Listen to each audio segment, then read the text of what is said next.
Do you know that certain common medications might be silently damaging your kidneys? We live in a time where medications are ubiquitous, offering relief and treatment for countless conditions. However, some of these medications can be nephrotoxic, meaning they can cause direct or indirect harm to the kidneys. As we age, our kidneys naturally lose some of their efficiency, and the introduction of nephrotoxic medications can exacerbate this decline, leading to severe health issues.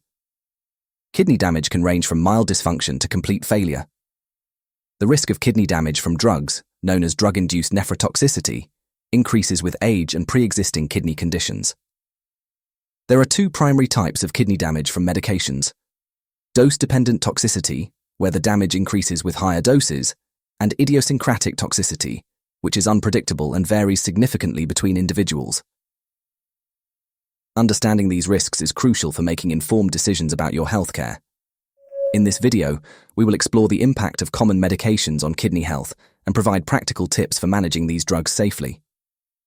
Understanding the risks associated with these medications can empower you to make informed decisions about your healthcare. Let's delve into the 7 common medications that can be harmful to your kidneys.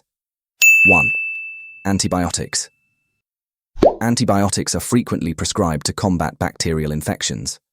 While they are effective in treating conditions like strep throat, pneumonia, urinary tract infections, UTIs, and skin infections, they can also pose significant risks to your kidneys. Common antibiotics include Cipro, Augmentin, Flagyl, Bactrim, and amoxicillin. Antibiotics work by killing bacteria or preventing their reproduction, but they cannot treat viral infections such as colds, flu, bronchitis, and most sore throats. Overprescription and misuse of antibiotics can lead to side effects such as diarrhea and liver and kidney problems. Even when used correctly, some antibiotics, such as polymyxins, aminoglycosides, and vancomycin, can harm your kidneys. Your kidneys play a crucial role in removing antibiotics and other drugs from your body. However, antibiotics like polymyxins can damage kidney cell membranes, potentially causing kidney injury. Aminoglycosides can accumulate in kidney cells, causing cell death and harming kidney tubules. The exact mechanism by which each antibiotic causes kidney injury is still not fully understood, but it likely involves inflammation and harm to kidney cells. To use antibiotics safely and protect your kidney health, it's important to use them correctly. According to a report from the Centers for Disease Control and Prevention, CDC, and a study published in the Journal of the American Medical Association, nearly 1/3 of antibiotics prescribed in the United States are not appropriate for the conditions being treated. Before taking antibiotics, ask your doctor if they are necessary and follow the dosage exactly as instructed. Never save antibiotics for future use or give your prescribed antibiotics to someone else, as prescriptions are tailored to individual health needs and conditions. Curious about the foods that can supercharge your life and fuel your body with vitality? Subscribe to my YouTube channel, Home Nutrit, and join me on a quest to explore the wonders of nutrition for a healthier, happier you. If you like this video, comment "great" to encourage us. By the way, we have a special offer for you. If you want to dive even deeper into understanding kidney health, we've got something just for you. Check out the link in the description below for a free in-depth ebook on kidney health. This comprehensive guide covers everything you need to know about maintaining healthy kidneys and preventing kidney disease. Don't miss out on this valuable resource. Your kidneys will thank you. 2. Non-steroidal anti-inflammatory drugs, NSAIDs. NSAIDs are widely used to ease headaches, sprains and strains, colds and flu, and pain from arthritis. Common NSAIDs include ibuprofen, aspirin, Motrin, celecoxib, and naproxen. Over 30 million people take NSAIDs daily, making them one of the most common medications. NSAIDs work by blocking an enzyme called cyclooxygenase, COX, which helps produce pain-causing substances. However, COX is also important for protecting the kidneys during stress and helping regulate sodium and water excretion. By blocking COX, NSAIDs can reduce blood flow to the kidneys, leading to fluid retention, high blood pressure, and even mild temporary kidney impairment.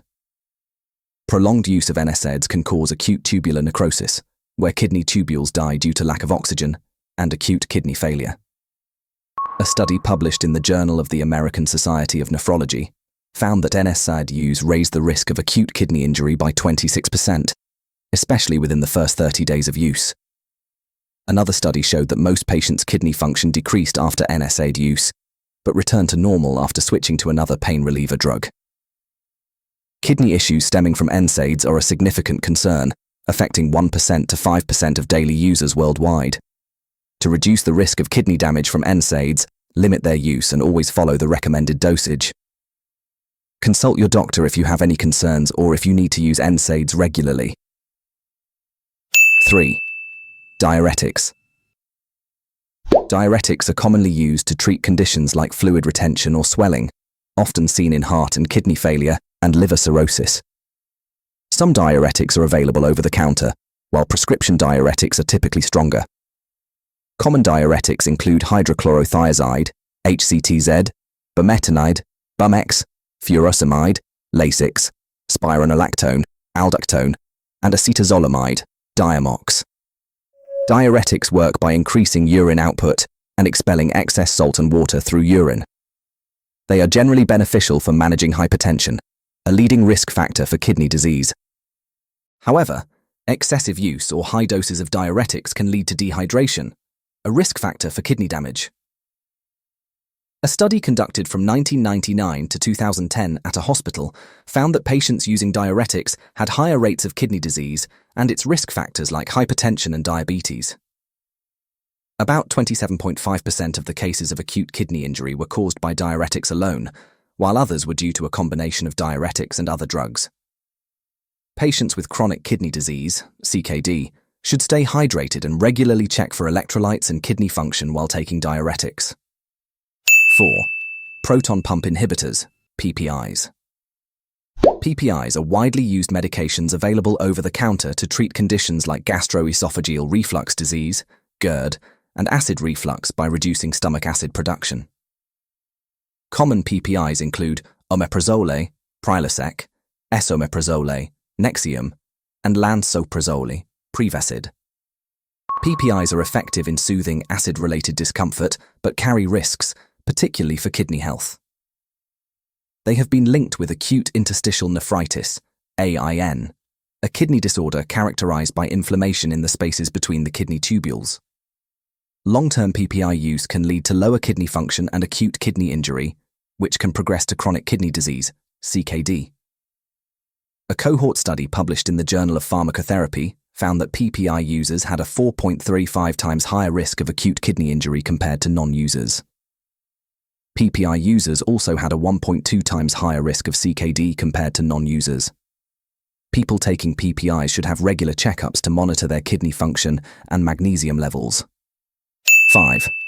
Angiotensin-Converting Enzyme, ACE. Inhibitors. ACE. Inhibitors are prescription medications widely prescribed to lower blood pressure and manage conditions affecting the heart, blood vessels, and kidneys. Common ACE inhibitors include lisinopril, Zestril, captopril, Capoten, enalapril, Vasotec, and benazepril, Lotensin. ACE inhibitors work by blocking an enzyme that produces angiotensin-2, which narrows blood vessels and increases blood pressure. By stopping this enzyme, ACE inhibitors help relax blood vessels, lowering blood pressure and reducing stress on the heart. They improve blood flow to the kidneys, easing the workload on these vital organs and reducing the presence of protein in the urine. However, ACE inhibitors can cause acute kidney injury when combined with NSAIDs and diuretics, or when taken by dehydrated individuals. While they are generally protective for the kidneys, they should be used with caution, particularly in patients with heart failure, CKD, or bilateral renal artery stenosis. Patients should stay hydrated and regularly check their kidney function while taking ACE inhibitors. 6. Antiviral drugs. Antiviral drugs are used to treat serious or long-lasting viral infections like COVID-19, Ebola, flu, genital herpes, hepatitis B and C, and HIV. Common antiviral drugs include oseltamivir, Tamiflu, zanamivir, Relenza, and remdesivir. Antiviral drugs can clear viral infections but pose risks to the kidneys, either through direct toxicity or crystal buildup that can cause kidney stones. For example, remdesivir, used for COVID-19 treatment, contains a substance called SBCD, which can build up and cause kidney toxicity in people with kidney issues. Other antiviral drugs like cidofovir, adafovir, fosamprenavir, acyclovir, interferon, and tenofovir can cause acute tubular necrosis, while atazanavir can cause inflammation in the interstitial tissue of the kidneys. Patients taking antiviral drugs should do so under close medical supervision to safeguard their kidneys. Regular checkups and monitoring kidney function are crucial for preventing drug-induced kidney damage. 7. Lithium. Lithium is a prescription medication used for mood stabilization and treating mental illnesses like mania and bipolar disorder. Common brand names include Priadel, Camcolit, Lisconam, and Lie Liquid. While lithium is effective in managing mood disorders, long-term use can lead to serious kidney issues, including acute and chronic kidney disease and kidney cysts. The primary concern is nephrogenic diabetes insipidus, where the kidneys cannot respond properly to antidiuretic hormone, ADH, resulting in excessive thirst and frequent urination. In rare cases, long-term lithium use can lead to end-stage renal disease, ESRD. Patients taking lithium should maintain a regular diet with enough salt and fluids, get yearly blood tests to check creatinine levels, and seek medical help if any symptoms of kidney trouble arise. Monitoring kidney function and adjusting dosages as needed can help manage the risks associated with lithium use. Curious about the foods that can supercharge your life and fuel your body with vitality? Subscribe to my YouTube channel, Home Nutrit, and join me on a quest to explore the wonders of nutrition for a healthier, happier you. If you like this video, comment "Great" to encourage us. By the way, we have a special offer for you. If you want to dive even deeper into understanding kidney health, we've got something just for you. Check out the link in the description below for a free in-depth ebook on kidney health. This comprehensive guide covers everything you need to know about maintaining healthy kidneys and preventing kidney disease. Don't miss out on this valuable resource. Your kidneys will thank you. Medications are essential for treating various medical conditions, yet certain drugs pose significant risks to kidney health. Antibiotics, NSAIDs, Diuretics, PPIs, ACE inhibitors, antiviral drugs, and lithium all have the potential to impair kidney function. It's crucial to avoid or carefully manage the use of these medications, especially in individuals with existing kidney disease or those predisposed to kidney disease. Working closely with healthcare providers to select treatments that minimize risk to the kidneys, adjusting dosages as necessary, and monitoring kidney function regularly are key steps in protecting kidney health. A healthy lifestyle, including a balanced diet, regular exercise, and proper hydration, can also help minimize the need for medications and protect your kidneys. If you have any concerns about your kidney health or are experiencing symptoms related to kidney issues, consult your doctor for proper evaluation and guidance.